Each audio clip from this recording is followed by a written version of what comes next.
Do-do-do. All right, in response to the many inquiries that I receive about, when are you going to talk more about governmental agencies?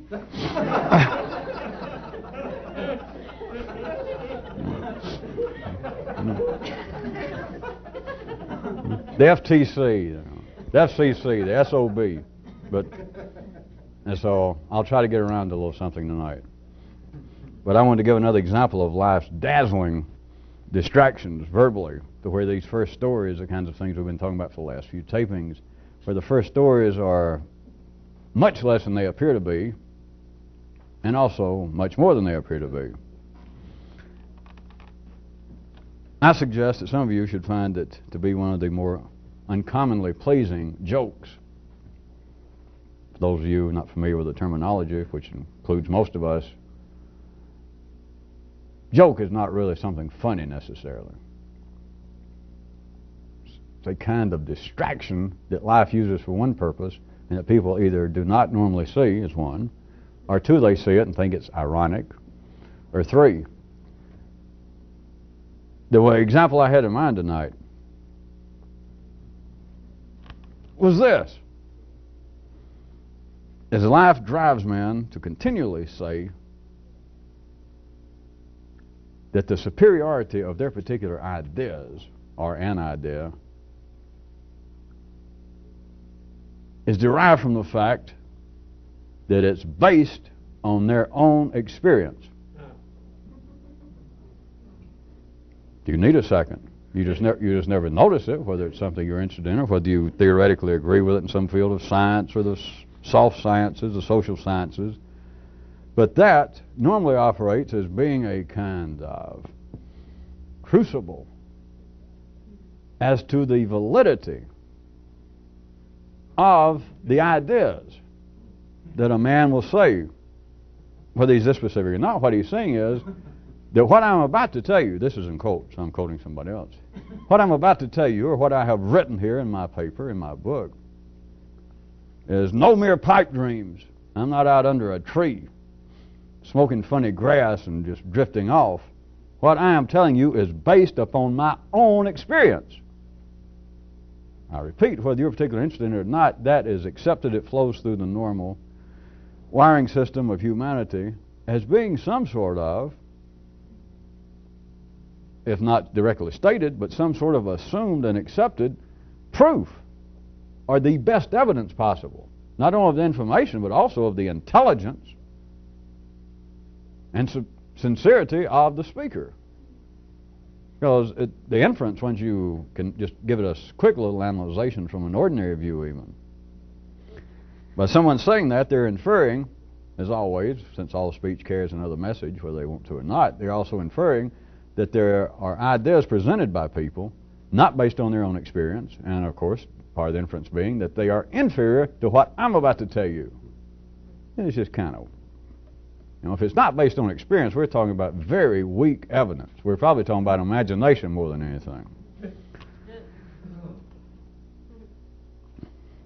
Inasmuch as this is not analyzed, since it's not supposed to be, and there's nothing of any benefit to be derived by the general public from this, I'm going to have to point out to you that what they're also saying is that by something being based on their experience, right now we're not questioning in any way how much of what they're saying is verifiable, or whether, as you humans call it, it's actually truthful. Let's just assume that the guy is saying it's based on my own experience. If he says that, right then he believes it, he thinks that, and that's good enough for us, right? Right. So he says that. The presentation being in the general flow of humanity is not based on a personal psychological condition of this one person. But it's as though we now have incontrovertible proof. But, here it comes. Whole new meaning to the word again, as I try to do periodically, to obvious. There is not one iota of evidence linking a man's experience with any form of real meaningful insight into life, wisdom, intelligence. None. Now don't stop and say, which of course I've got to agree, that you could say, all right, I know my multiplication tables, and the only reason I know it is based on my own experience, because Mrs. Sweat Glands back in the 5th grade kept me after school and made me repeat over and over my multiplication table. So what I know is based on my experience. No, no, no. Be that as it may. Once you are a three-dimensional, ordinary adult, you know that that sort of attempt to pass that off as being some kind of ideas or information is useless. There's got to be something that apparently is, to some degree, unique with you. That is, for a person, whether it be academic or whether it just be amongst ordinary friends, chatting each other up, to say, well, I've got an idea. But the more it's presented as being something new, something that's going to be worthwhile, to be of benefit to those who hear it and can comprehend it, it's always on the basis that in some way this is either absolutely new with me, or it is such a variation that if you could patent ideas, by God, I'd get a patent for this. I'd be awarded with no problem, because my use of the words and the information and the ideas I may be covering is singular to me. And it's based on my own bloody experience. Even if that's true, what he's saying, at ordinary landlocked, or by landlocked definitions, if that be true, what he's saying, that is, he says it's true, and he thinks it's true, there is no evidence at all that any sort of meaningful insight, any sort of comprehension as to the nature of life and how things work, there is no evidence, there's not even a suggestion, there's no debate, it's never arisen. But there's no evidence whatsoever linking a man's experience with any insight into the workings of life. You can think about it for a second. I was going to wait a second. But before I try and perhaps take it a little bit out of orbit, how about just at the ordinary level? I was going to get a little extraordinary. At the ordinary level, one of the great old saws has been around for thousands of years. Travel is broadening. That is, I assume you'll take it in its full metaphorical sense, even at ordinary levels, that to travel will expand one's intellectual horizons, to be around different cultures, different peoples, different languages. Think about it. Has travel ever civilized, let's say, soldiers? They go off to war. You've got thousands of years of history. The Huns come in and attack the Romans. Went on for years, here and there, just picking at them, beating them up, bagging and sacking them here and there.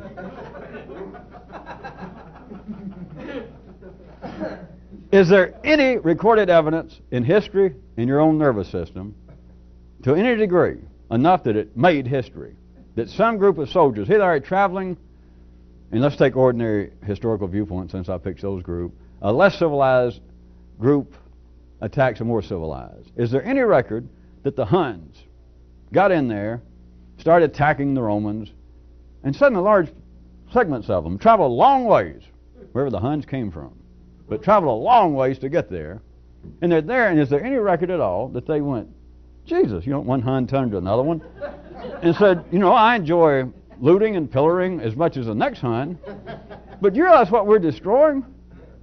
I mean, since I've been here, when I first got here, it was, Attila this, Attila that, and I thought, yeah, the Huns forever. Hook 'em, Huns.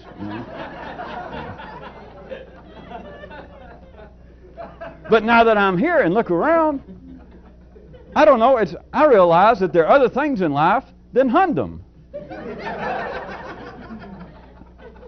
I'm beginning to feel, I don't know, what's the word? Maybe no one says dumb. No, sophisticated. Okay, sophisticated. Is there any record of that? No. Is there any record of bigots, as they're normally called? Just a variation of the soldiers. That's somebody that would seem to be hostile. In the ordinary sense of bigot, xenophile, somebody that travels to another country and they hate everybody except their local tribe, their race, their religion, whatever. Is there any record? Now, don't come out with some individual that you had a knuckle or some crap like that. Is there any sort of record at all that's ever been noticed by history, in psychology and history, anywhere, of people known as bigots? which bigots are everywhere. They're not just limited to New Jersey and Southern California and Georgia. But if somebody that goes, not just soldiers, but let's say that things calm down, and then some Huns in later years travel. They get on a tour, and they travel.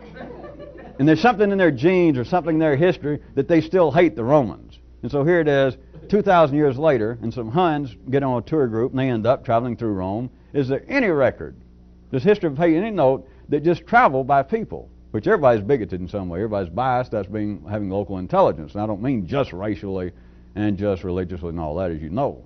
But is there any record of the kinds of things that obviously stand out that history does take note of, such as racial, religious, nationalistic prejudice, that people travel and they go off bigoted? That some French people travel into Germany, thinking about the Germans as the French are wont to do. I guess here I picked a bad example of saying experience doesn't teach people anything, but just ignore that. For some strange reason, the French seem to have certain reservations about feeling that their neighbors there to the northeast are all that civilized and wish them all that well. But at any rate, is there any record over any large groups of people as the French travel into Germany and they get there and go, my God, Marge, Marcy, we have made a terrible mistake. That is, that the travel broadened them. Their experience, none, because it does not happen. And I'm using now just a fairly everyday, as I said before, I get a little outside the Earth's atmosphere, but they're kind of ordinary things that life is wired up to, through fairly large segments of life's body, to denounce jingoism and nationalism and prejudice of all kinds. And so I was picking an ordinary one, and you'd think, then, if that can be overcome in some way, then being exposed to the people, the ideas about which you were prejudiced, if indeed experience can bring about new ideas and new thinking, here would be a prime example, right? Sure. I mean, if that's all I'd said, we'd have to go yes. And as you should know, there are countries right now, many, many countries, that sponsor, and private organizations that sponsor friendship tours, I think they're called sometimes. They're getting groups of people and sending Americans to Russia, and Russia to Finland, and Finland sends them back. But anyway, they travel to places, and it's supposed to be that it's going to broaden and bring about world peace and etc. And I'm sure they have fun, everybody needs a hobby. But if you think that that experience is going to change the way people are wired up and primed, well, let's leave that ... I just wanted you to realize that there is no evidence whatsoever, no evidence out there apparently in history, there's no evidence in you, and you never thought about it this way, because at any ordinary level, all of you are sane enough to pass for middle class in the ordinary world. If you ask people, does experience have any basis, any connection, is it linked at all to how a man thinks, everyone would say yes, you're supposed to. To say otherwise would be insane. You wouldn't want to go out and say that in public. To say, well, experience has nothing to do with my ideas and what I think. Nobody'd go out and say that. There is no proof, though. None. And not just out there. There's no proof in you. All you've got to do, assuming that you've got the ability to make this kind of analyzation, to turn that quickly on yourself and to look for no particular reason. And don't look for some kind of specific example in your life. Don't try to study the individual or try to use your experience. You can find it within your own genes, within your own life's collected memory of humanity. Does experience have any direct link to how I think, to my ideas? Now don't choke, because at first you say, well, it's got to. Never mind that. That's too obvious. Or you get a little deeper, a little broader, and you can feel the answer. It's not just a resounding no. It should be a ooh. Like what I'm looking for that I assumed was there. I never thought to look for it until you brought it up. But now I look for it, it ain't there. It's not that I was wrong, but there is no evidence, and I'm using evidence in a very expansive way. Perhaps you could follow this. There is no experience within the life of man to show that experience has any link with what a man thinks. If that confused any of you, assume that was a glitch in the tape and you didn't actually, what I said, you didn't think it was what I said, went in the tape went, it just made a little noise.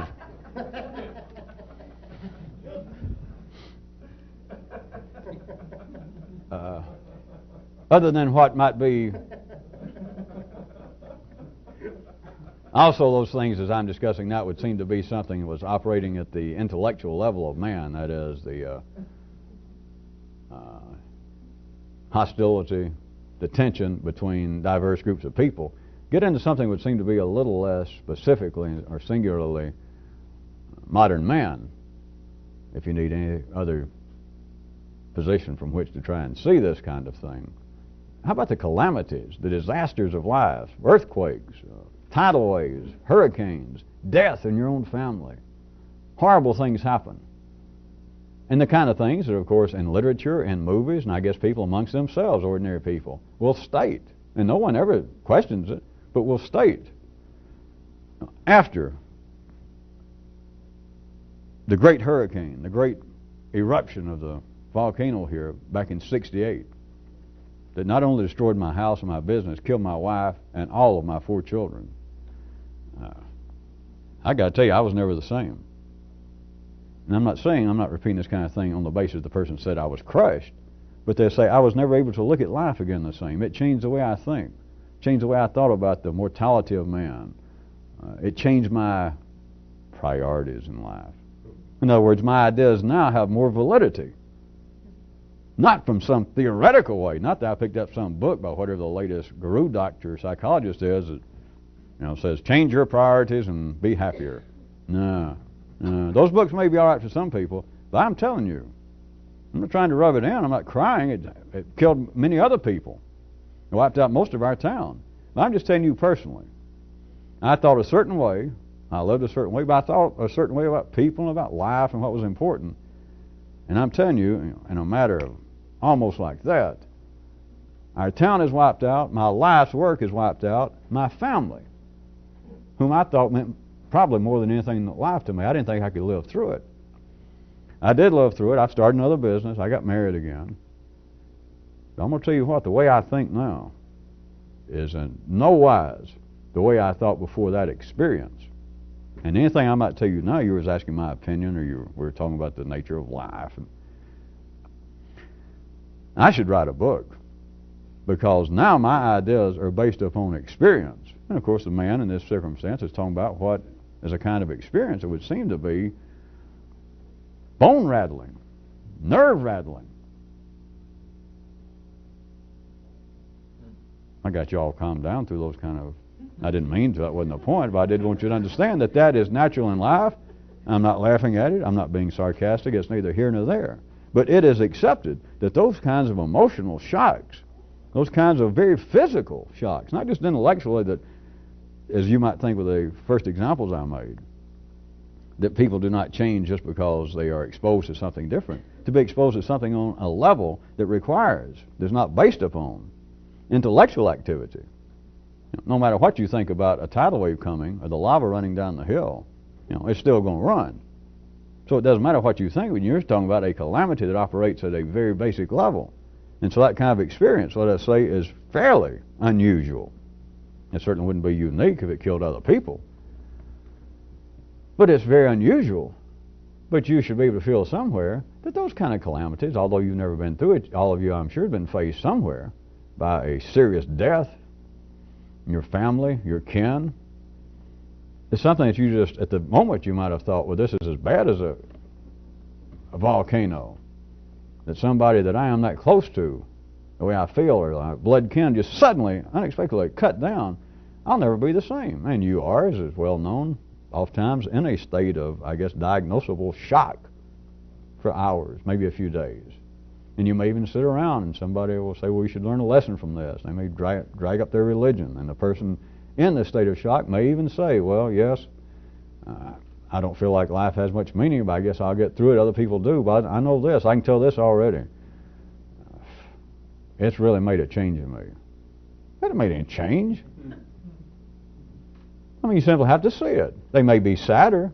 If it's a marriage that's been on for years and years, the person may now act more lonely. If it was younger people and their son or daughter was cut down by some disease, for a while they may walk around and look like tear stains on their cheeks for a long time. But insofar as changing this, there is no evidence whatsoever. You can't find it in you, and there's certainly none out there, but no one ever questions it.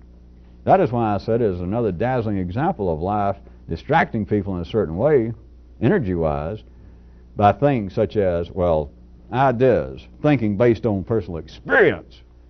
It's not even open to debate, is much more valid. And the dazzling, the distraction is that everyone accepts that, no one even thinks about it. It's past the point, or if you're good, before the point. No one not only questions it, nobody ever thought about questioning it. It's not open to question. You know, except in a few rare cases of people that are so dumb, or something's wrong with them. But everybody learns from experience, and the more piercing, the more stringent, the more unexpected the experience, the more it has the propensity and will, to some degree, change the way people think. I said I was going to try and drag it a little bit out of the mundane examples.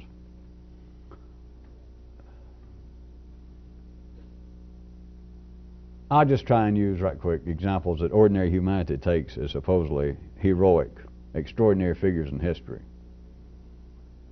How in the world? I'm just going to use them and play like that. I'm not questioning it. How do you explain? How can it be explained?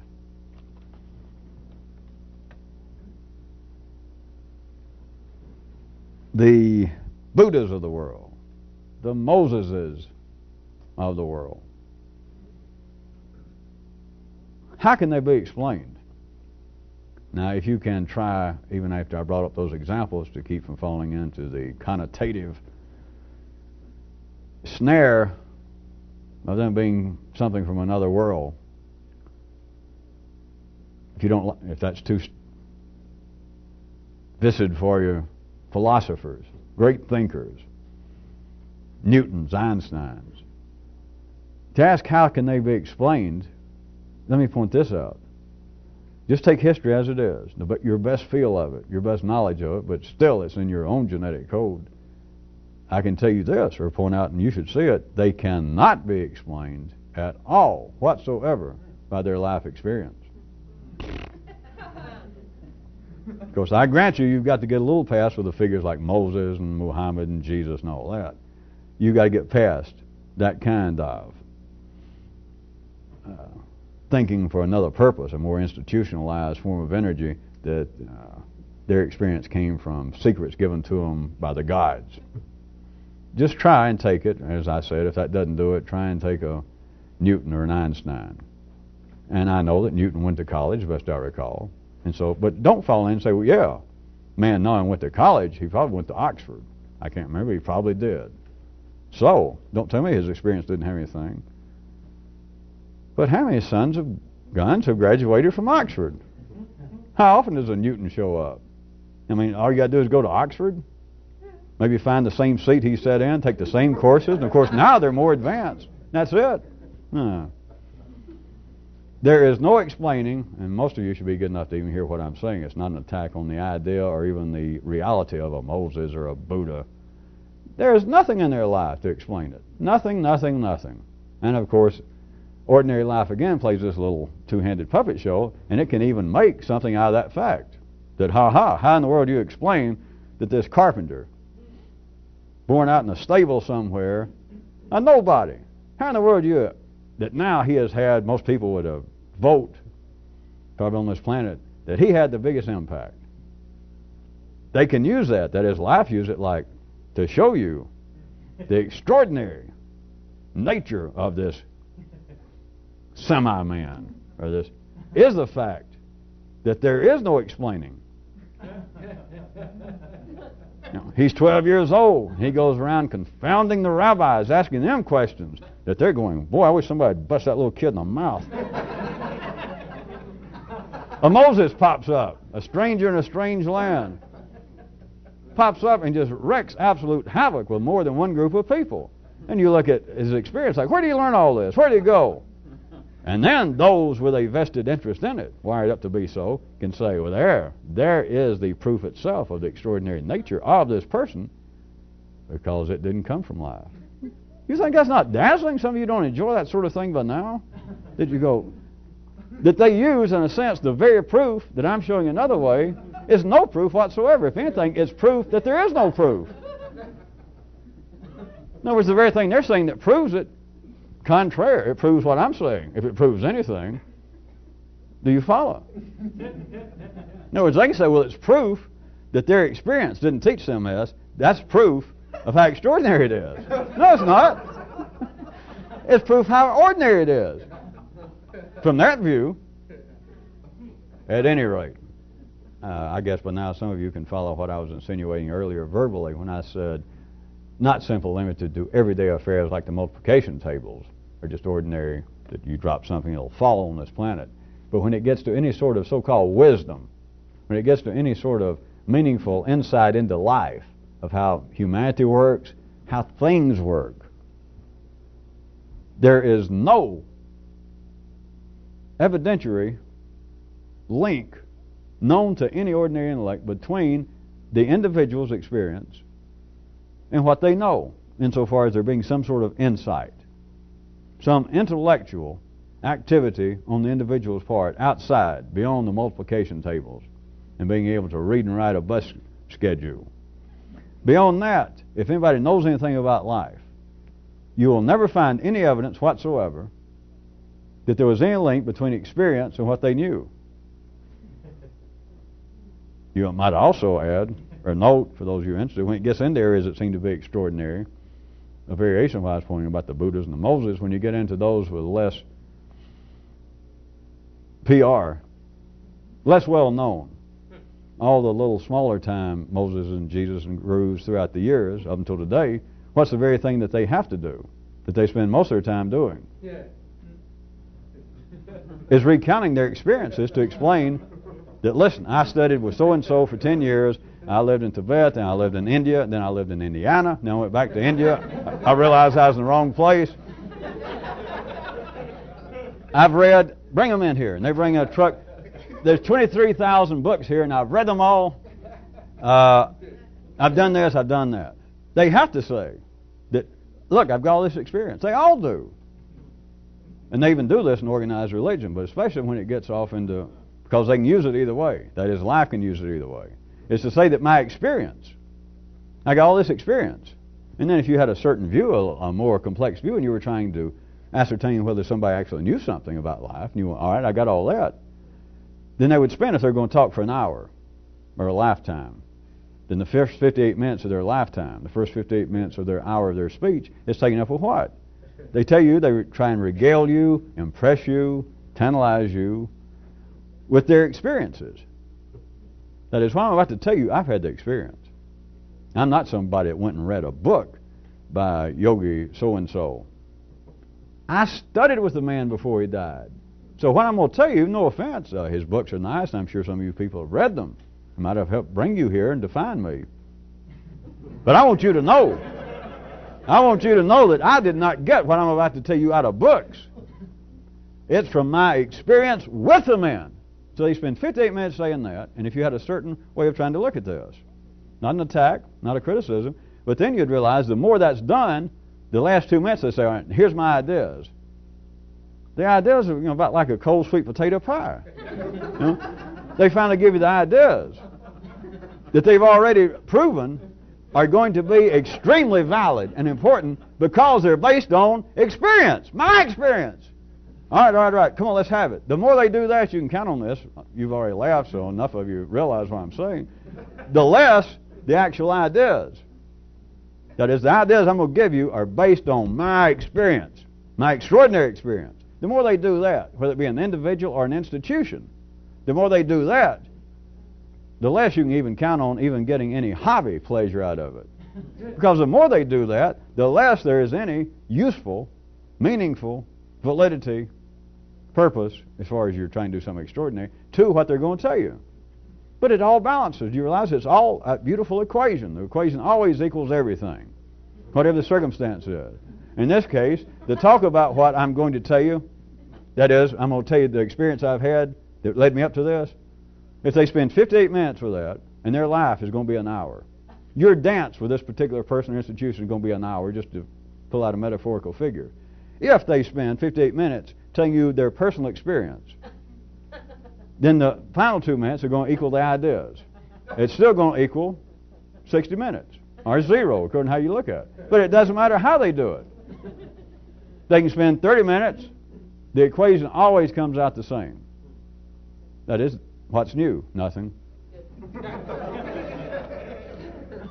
But I wanted you to see for a specific reason, because it operates in your own nervous system. It's not some evil plot going on out in civilization. But it operates in your own nervous system that you never thought about it. You accept the fact that my experience, at times when I can even say to myself that, in that conversation we were just having out there, I was sitting around with some people and they said this and that about this and that, and I finally said, well, I always felt like blah, blah, blah, blah, blah. And somebody kind of laughed at it. Of course, you don't think this way. You know, I'm having to play soap opera. The voiceover, somebody thinking. But what you do, you and everybody else, is you will have a kind of resistance to, a particular kind of resistance to a form of energy flow, criticism, disbelief, questioning of some idea you had, if indeed you think, I didn't just pull that out of a book. I didn't pick that up off of Meet the Press last Sunday. You know, I worked in a political campaign. I worked in 2.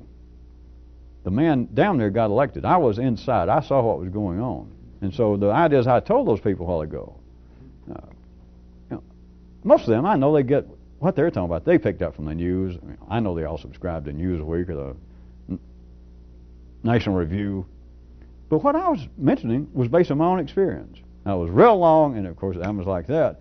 But you are wired up to feel as though what I just said, my ideas, whether I expressed them to someone else or to myself, if I was thinking them to myself, based on my experience, that gives them, you just never put it this way, but it gives them more weight. It gives them more validity. The more what I connect in here to me, my thoughts, in particular thought, with my experience, we're talking really beyond the question of any validity. We're talking about that this is getting to be more and more beyond the question of proof. It is becoming the best evidence, because it's not some theory, it's not something I picked up that I heard some political commentator say on television that might have impressed me. That can happen, I won't deny it. But my ideas now are based on my experience. They take it. People are wired up this way. That it is just incontrovertible once it gets far enough. Proof of the superiority of the idea. It is distinguished proof of the speaker's intelligence that they would even think that there is a difference between just all things you know and you just picked up or you got by osmosis from TV and Time magazine. There's a difference between that and you having ideas of your own that's based on your experience. So the speaker is expressing, is displaying, and he's assuming it without any analyzation, the superiority not only of his ideas but of his own intellectual wherewithal. Also, kind of 2.5, his sincerity. Because just anybody can just open their mouth in the middle of a conversation and repeat something that they just read in the newspaper. The political discussion is going on and several people seem fairly serious, and it slows down for a second. One guy says, well, I always thought blah, blah, blah, blah. And it just so happens you just got through reading 15 minutes ago in the coffee shop that same article on the op-ed page of the New York Times, and the guy's quoting it verbatim, that one sentence. You know, that's all right. But that is not, you can't call that intellectual sincerity. Anybody would do that. I guess they're just being sociable. It's not going to hurt anybody. But I don't do that kind of stuff. I don't just repeat. Now, I'll take that and I'll think about it. And if I come up based on my own experience of some comment to make in that regard, perhaps I'll make it. So me dealing with ideas based on my experience is not only proof of my intelligence, but my intellectual sincerity.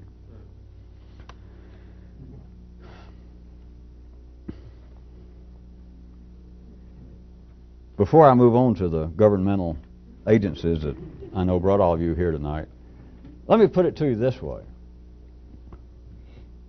Simply going somewhere may not take you anywhere.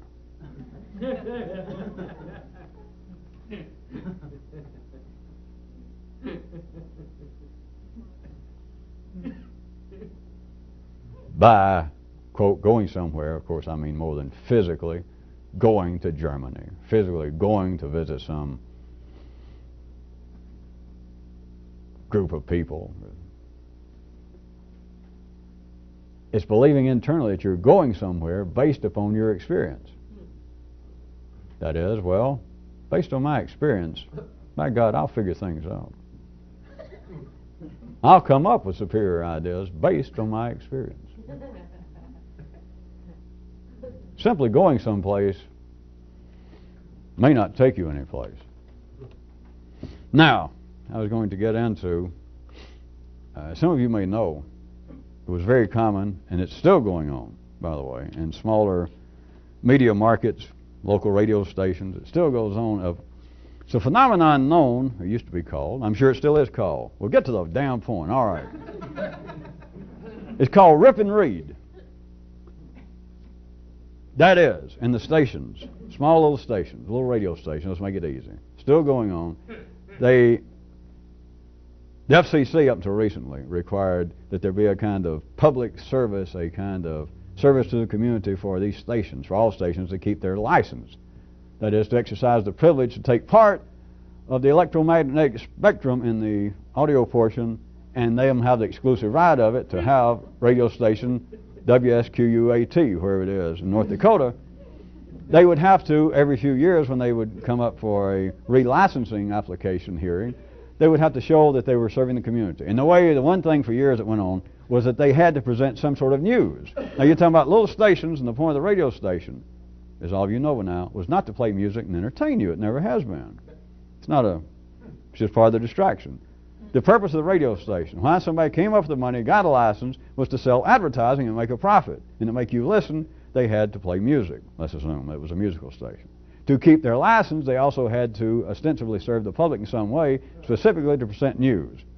All they did was hire somebody to come in, 4 or 5 people during the day, I guess, to come in and play records and to read the advertisements. That's all. They didn't have a news department. Nobody, and small stations still do not. So, UP, AP, when they were whoever went out of business, but you could sign up to get, I'm sure some of you see them, these machines that would send out the wire services, news services, and it would send it in on a teletype machine and print it out all day and all night. And you paid them so much a month. And so you would get the news. It would come in there. It was known in the trade, though, the announcer, some local guy just out of high school, whoever it is, he was also not only the disc jockey, not only the guy that read all the ads, he's the guy that had to do the news once an hour. And the news was known as rip and read, because physically the paper just kept running through the machine, it just fed down the floor, and you'd run up to the closest time that you're on the air, and you would just rip it off. It had a cutting edge, and you rip it off, and they didn't have time to fool with this, and it was no big deal. They did it just to keep their license. So they'd run it back into the microphone while they're playing some little ad, and run back in there and coldly read it, which all of you surely heard this. The more you get into small markets, they stumble over it. It's just rip and read, just to get it over with, all right? I was going to present to you a little finale tonight. I was going to, you can label this paragraph, rip and read thinking versus subversive analysis. Because now what I'm going to suggest to you very strongly, the hell of a suggestion, all you got to do is be able to look at your own brain. Rip and read thinking is the normal operations of the human intellect. It is the information flowing in, and it might as well be an AP machine that you don't know where it came from. You didn't order it, but by God, you got it, and it's right here. And what passes for ordinary thinking? From Moses to Einstein. I'll tell you what it is you simply rip and read. It flows through here, and you have to, instead of read the news once an hour to keep your license, you have to think to stay alive at this level, to be what you are. And what do you think? You think whatever runs across the wire. Whatever comes in that machine is what you think. And every time you look around, it's rip and read. That's why you can't tell me or yourself what you're going to say next. You don't know. It's not on the machine yet. And nobody can read it ahead of time. You're too pressed. You're always too pressed. You are a one-man station. You're a one-man, one-woman operation, and you're constantly reading the news. That is thinking, daydreaming, thinking. But you got no time. Nobody does at the ordinary level. No one has any time to read it, to think about it, to prepare yourself to read it beforehand. You have to rip it off, and immediately, as soon as you rip it and look at it, you don't have 1 second. You have to immediately start reading it. Whether you stumble over it, whether you mispronounce locations and foreign leaders' names, it doesn't matter. It's rip and read time. That is the nature of ordinary intelligence. That's it. It's not a theory, and I can make a gesture and say, boy, that's it. And I guess I told you. I just said it. I just said it. All you got to do is look here, and you think, my God, I am the world's smallest radio station. What I ordinarily call thinking is rip and read. Do let me note now. I will note for those of you getting good. In the ordinary world, assume we had some ordinary people here following this, there would be those that would take some exception to this, even if they followed it and said, well, that's not a bad metaphor. They would say, but wait a minute, so I'm going to go ahead and note it for you. There is, in the ordinary world, a phenomenon known as a kind of, and it would almost sound as though that they were talking about a kind of interpretation of what's coming over the wire.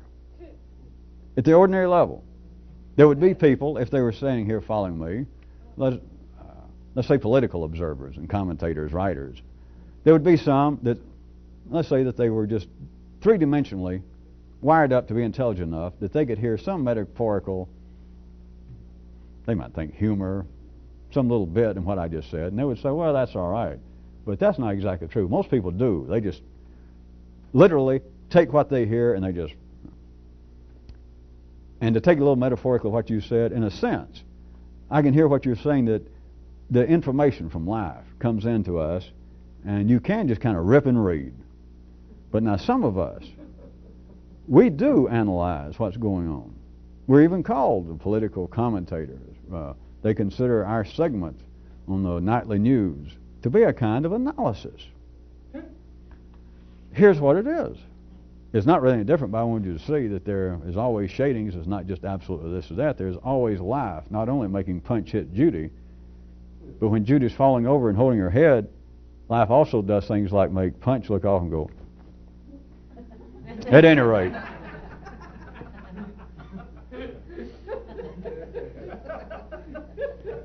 At any rate, what would be called interpretation by ordinary means is simply this, that they would try and distinguish if they followed this, or if any of you had already done it on your own, if your own nervous system had tried to find some variation in what I was pointing out, is those sorts of wiring systems, that is people's nervous system and brain, would say, well, all right, you can just take rip and read, but I do not.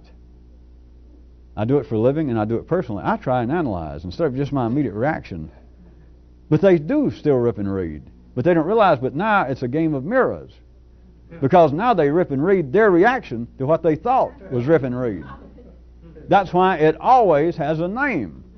The common one, since I picked out politics, the common one nowadays that's changed throughout history, is a person will say, all right, I do not just rip and read. That is the information, the many impressions coming in from life. I am, in fact, you may know I write a column and I'm on TV. I am known as, right now, one of America's, may I say, leading conservative analyst of the news. Or liberal, it doesn't matter. What appears to be, what they would say in relationship to this, and what some of your nervous systems could probably have whispered to you, that I do give an interpretation. They don't. It's not an analyzation of the news coming in. It's not an interpretation of that. They simply look with a mirror is what it amounts to, off of the AP machine, the wire service, but they think that that is my interpretation, and they react to what they said, but it's always got to be nameable. It has always got to be based upon comparison. That is, I do interpret. I do not just rip and read the information that runs through my brain. I analyze it. You're the one that's known as one of America's leading conservative political analysts, right? Yes, I am. Glad you recognize me. The interpretation is, we could fill in other ways, that we could be talking religiously and talk about orthodox and reform, but it's always on the basis that they would believe that my interpretation, I do not just blindly just react to the news coming in. I think about it. But they always think about it, even if I'm not going to argue their words, they always think about it in a specific way.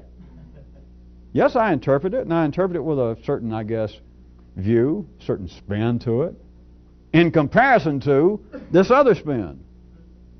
Yes, I'm a liberal analyst. I interpret the news from a liberal view. Well, I'm not sure I understand. Well, a liberal view as opposed to my learned friend over here that just spoke.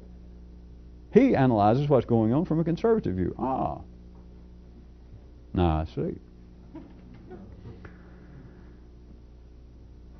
That kind of interpretation is absolutely based upon, is based upon the individual reaction of the person solely, structured on comparison.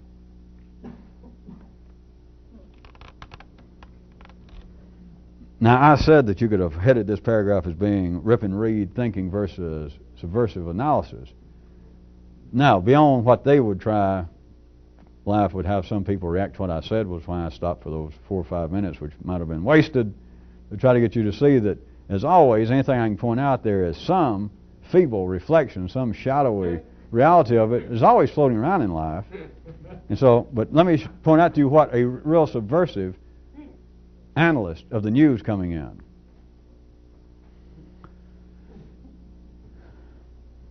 It is altogether something else. It would be several ways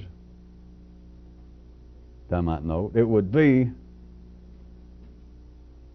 less of a local investigation of the events. It would be less of an intellectual, chauvinistic feel to what came over the wire service. The study, that is, of you looking at the news instead of ripping and reading it, the study of the news coming in, the ideas, the thoughts, the talk of others, what seems to be extrinsic to you, all of that would be studied on a basis not limited by any means to your personal experience. It can't be. There's not much use, I can agree to you immediately, for the ordinary intellect to try and take this and say, well, if that be true, then I'll strike off in the opposite direction.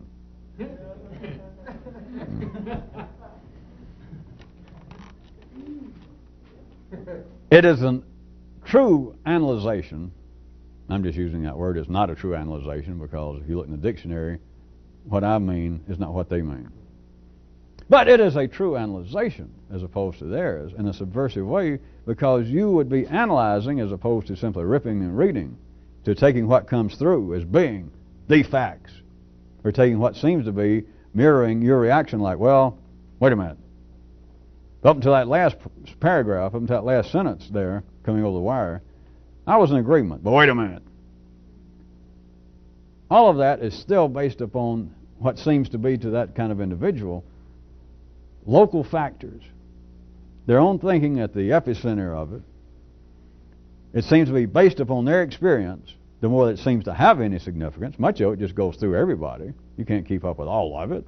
Most of it seems to have no personal significance, which is why it has no personal significance, which of course is why it has no significance. But to analyze it subversively,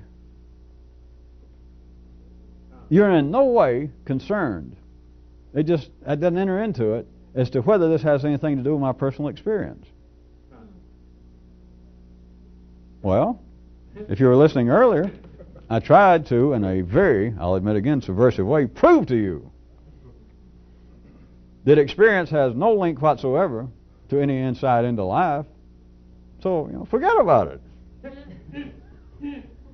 If you're waiting for, well, important information is going to come to me, if it's ever going to come to me, in some way is going to be tied to my own experience. There's no proof of that. Forget it.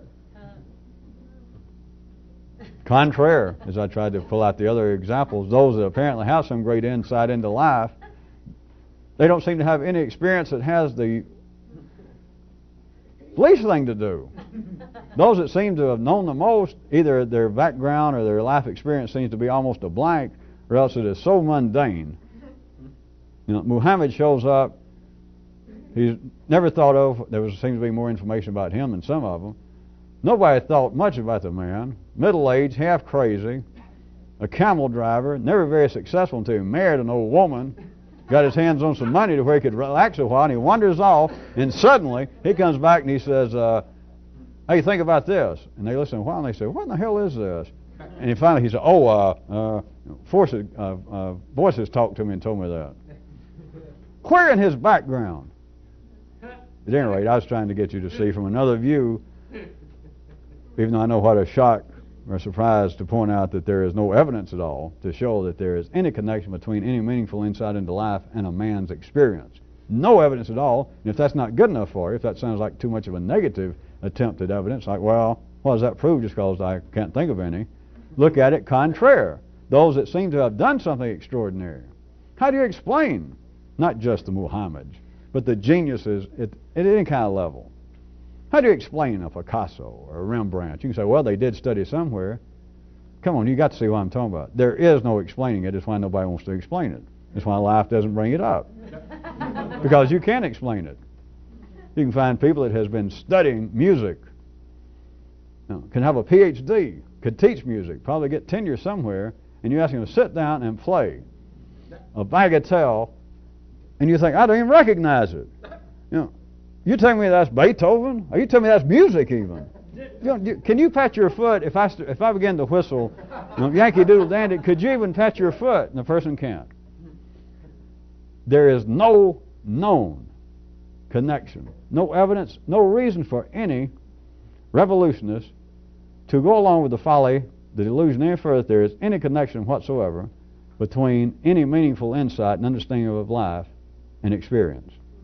And as I try to get you to see, contraire, even at the ordinary level of ordinary people believing there are great heroes that were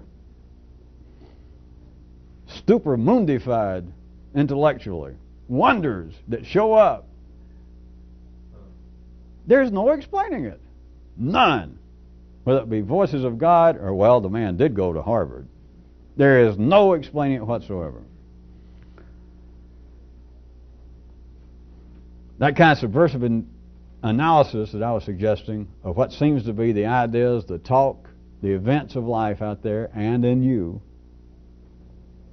forget any experience. If there's going to be any insight into it, and if any of you around here, which covers, we'll assume most of you by now, notice the things that you now know yourself, that nobody could take away, that is the stuff you can't prove and you can't talk about. The stuff you know now. Now, at first you might say, well, you wouldn't have gotten it if it wasn't from hanging around this kind of stuff here. Maybe.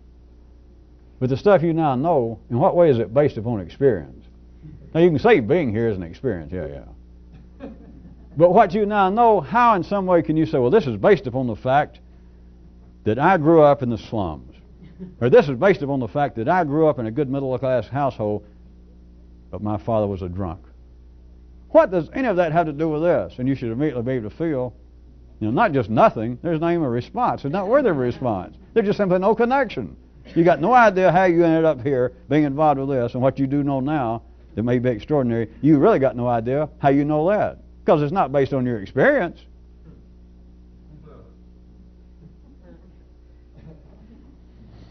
Not in the ordinary sense of it being some experience that was locally unique to you, some kind of hardship, some kind of something specifically that you physically went through in conjunction with teachings or ideas or even by itself. But some combination in there. There is nothing extant, there's nothing happened to you, even involved with this, that you can directly link to what would ordinarily be thought of as experience. It just seems to happen. Just Muhammad suddenly come into town and he says, look here, let me tell you something. Remember what?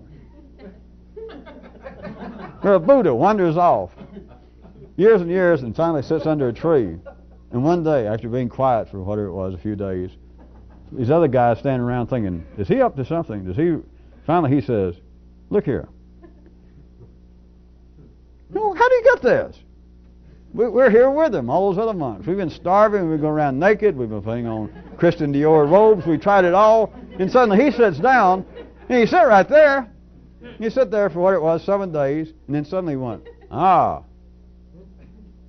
Well, they can say, well, it's the experience that he left the household, the royal background. He got here and he started himself and lived in the woods. But hell, we did the same thing. In fact, we were doing it before he got here.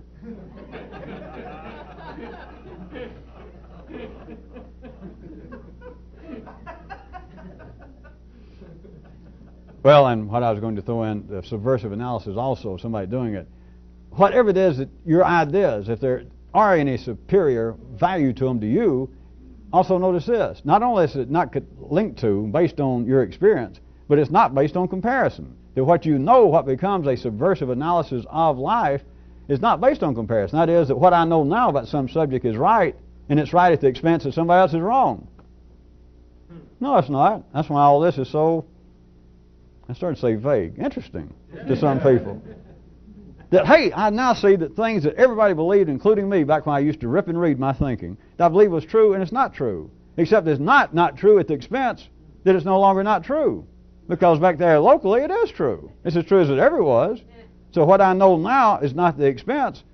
That is what I know to be correct, that I can't talk about. It's not at the expense, that is, it's not compared to these other people being wrong.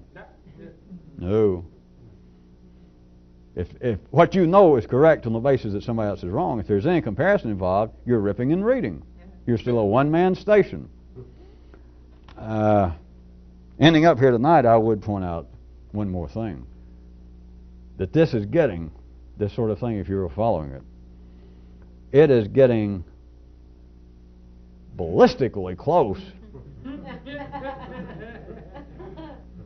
to that grand question earlier in the week of how does life mean? Remember, not what. Not what's the meaning of life, but how is the meaning of life. Which, if you can follow that, book's no comparison. What are you going to compare it to?